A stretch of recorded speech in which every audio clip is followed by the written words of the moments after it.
In our last lesson, we started looking at how we can create our own classes and objects by building a basic card class. Now let's go ahead and create a deck class that uses those cards. So if you want to see what our card class looked like, we can just type more card.java. You can see public class card, and then we can see all the constants we defined. We can see the properties we defined.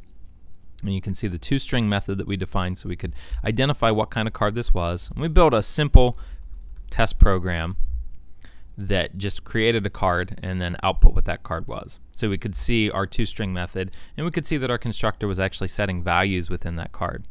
Now let's create a deck. So nano deck.java, public class deck. And we're going to create our deck as a very simple public card array, cards is equal to new card array. We're going to make it 52 cards. Now, in our constructor for our deck, we're going to simply fill this deck of cards. So we're going to do that by we're going to start off with a counter. We'll set that equal to 0, and then we will use for int s is equal to 0, s is less than 4, s plus plus. So that's going to be used to fill in our suits. Then we'll use another for loop inside for int r is equal to 1, r is less than or equal to 13, r plus plus. So this will allow us to start off with the ace, move all the way up to the king, and fill in cards for each one of the suits. So we will say cards counter is equal to new card suit rank. That should fill in the cards, and we'll go ahead and increment our counter variable. And just to make sure that we've done this properly, we'll hit Control X, we'll compile our deck. So no typos. We'll create a simple program to test it out. Public class deck test, public static void main string arguments. And we will say deck is equal to new deck system.out.println deck cards. We'll start off with the first card, see what that looks like. Now we'll compile deck test. We'll run deck test, and we see we get the ace of hearts. So our first card in the deck is the ace of hearts.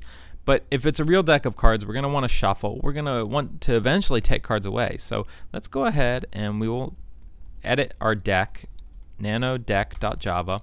And we're going to create another method. So far we've created constructors for card and deck.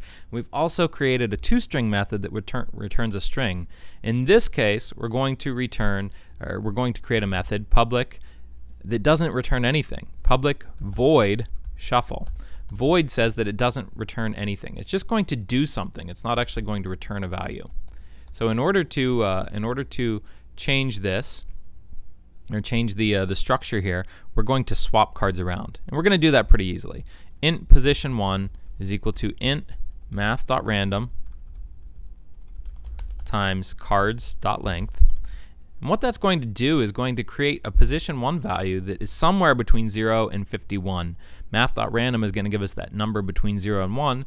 Cards.length is going to be 52. So we're always going to end up with some number, 0, 1, 2, 3, 4, all the way up to number 51.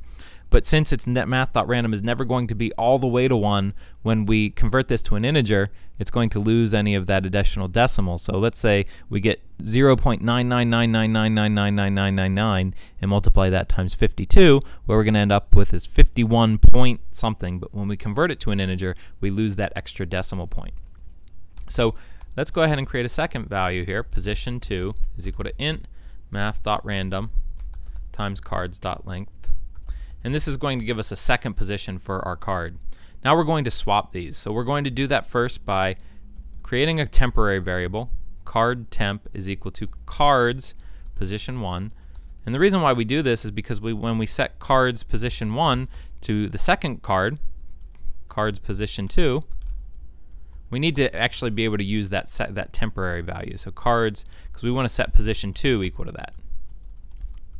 So this swaps 2 cards in our deck, but that's not too useful because we want to swap a lot of cards if we actually want to shuffle. Now fortunately, our computers are very good at doing things over and over again. So we can use for int I is equal to 0, I is less than 10,000, I plus plus, and we can go ahead and put all of these lines inside of our for loop.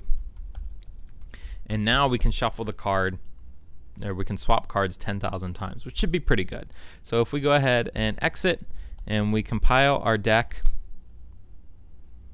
and we run our deck test, we get the ace of hearts the first time, we get the ace of hearts the second time. Oh, this is not good. Something has gone wrong.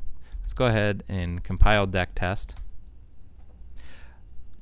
I know exactly what's gone wrong. We need to go into deck test and we need to tell it to shuffle.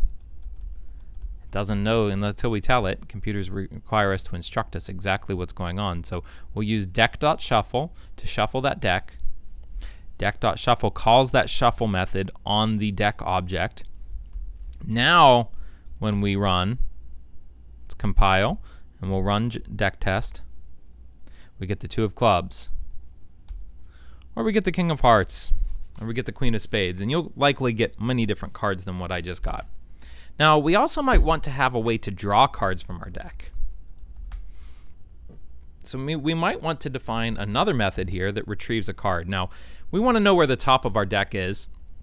To do that, we'll just create another variable, public int top, and we'll start from 0. So we will use public card draw. And what we're going to do in this method is we're just going to set card drawn card is equal to cards top plus plus return drawn card. Now we can draw cards over and over and over again. So if we write this out, exit and compile, now in our deck test we can modify this to use the new values. So what we're going to do now is create a basic game that we will use to draw cards. We'll go ahead and remove that, and we're just going to figure out if you draw a card and the computer draws a card, who has the higher card. So we'll start off, we'll say card, your card is equal to deck.draw.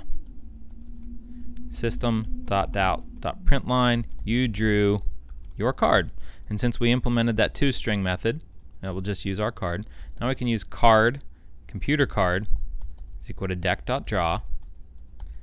System.out.println, the computer drew computer card. If computer card.rank is greater than your card.rank, system.out.println, you lose. Else if computer card.rank is less than your card.rank, system.out.println, you win. Else we'll say it's a draw.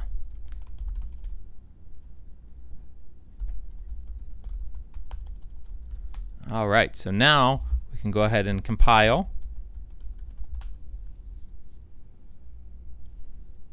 And we can run it. And we can see we drew the ace of spades, the computer drew 8 of hearts, you lose. 2 versus 10, you lose again. We're not so good at this draw card game. 3 of hearts versus ace of spades. Alright, we got a win under our belt. 3 of diamonds versus 7 of spades. Man, this is not going our way.